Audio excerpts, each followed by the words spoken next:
In this episode of Franka பேசும்போது நாம பார்க்க போற படம் பைரி. ஜான் கிளாடி டைரக்ட் பண்ணிருக்கிற இந்த படத்துல bunch of newcomers நடிச்சிருக்காங்க. இதனுடைய ஒன்லைன் என்னன்னு பார்த்தோம்னா புறா பந்தயம் அண்ட் அதனால முளைக்கக்கூடிய பகை. சின்ன வயசுல இருந்தே புறா பந்தயத்தையும் அண்ட் அந்த ஜெயிக்கிறதுனால வரக்கூடிய எனர்ஜியையும் பார்த்தே வளர்றவர் தான் லிங்கம். இந்த கேரக்டர்ல சையத் மஜீத் நடிச்சிருக்காரு.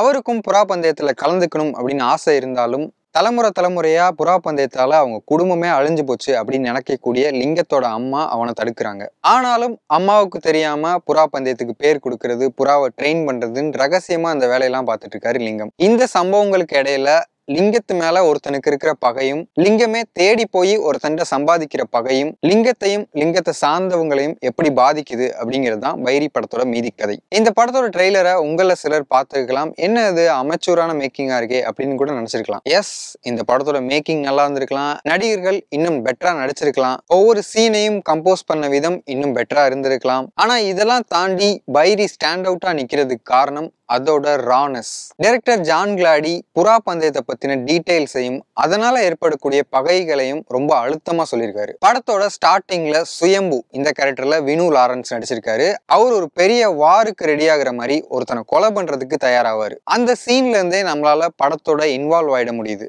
சுயம்பு இவ்வளவு கோபமா இருக்கிறதுக்கான காரணம் என்ன அப்படின்னு பிளாஷ்பேக் ஓபன் ஆகுது.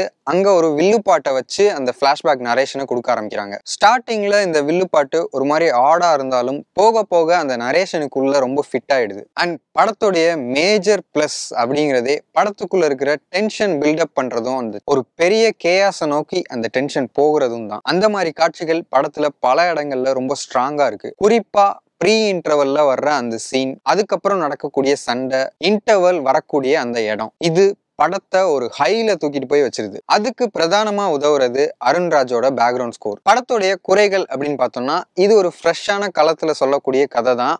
ஆனாலும் படத்துல பல இடங்கள் ஆடுகளத்தை நினைவுபடுத்துற மாதிரி இருக்கு.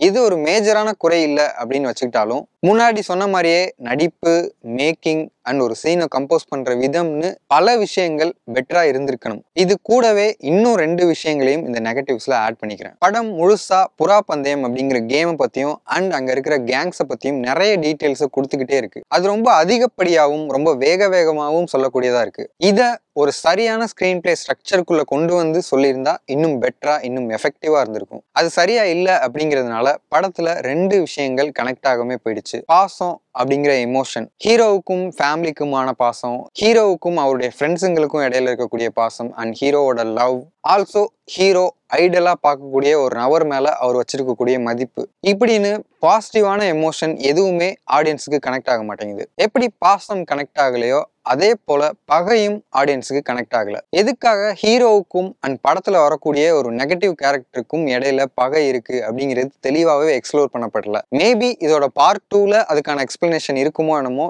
இந்த படம் பொறுத்த வரைக்கும் அது எக்ஸ்பிளைன் பண்ணப்படல.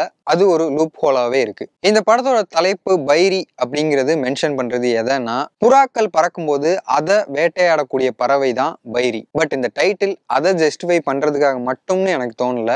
ஒரு விளையாட்டு, அதுக்குள்ள ஏற்படக்கூடிய ஈகோ, அதனால ஏற்படக்கூடிய பகை, அதனால ஒரு மனுஷன் சக மனுஷனை வேட்டையாடுறதையும் இந்த டைட்டில் குறிப்பிடுது அப்படின்னு எனக்கு தோணுச்சு. ஓவராலா ரைட்டிங் அண்ட் மேக்கிங்ல இன்னும் பெட்டரா இருந்தா ரொம்ப ஒரு தரமான சாலிடான படமா இருந்திருக்கும் இந்த பைரி. நெவர்தலெஸ் இந்த படம் பார்த்து முடிச்ச பிறகு அதனுடைய செகண்ட் பார்ட்டை சீக்கிரமே பார்க்கணும் அப்படிங்கிற எதிர்பார்ப்பும் வருது. படத்துல சில குறைகள் இருந்தாலும் படத்துடைய விறுவிறுப்புக்காகவும் அண்ட் அதோடைய ஒரிஜினல் நரேஷனுக்காகவும் கண்டிப்பா இந்த படத்தை பார்க்கலாம். ஸோ இந்த வீடியோல பைரி படம் பத்தி பார்த்தோம். அடுத்த வீடியோல வேறொரு படம் பத்தி பார்க்கலாம். நீங்க பைரி ஏற்கனவே பார்த்து இருந்தீங்கன்னா அதை பத்தின கருத்துக்களை கமெண்ட் பாக்ஸ்ல சொல்லுங்க. நான் கார்கி ஜான்சன். இந்த சேனல் பிடி பிரைம் மறக்காம சப்ஸ்கிரைப் பண்ணுங்க.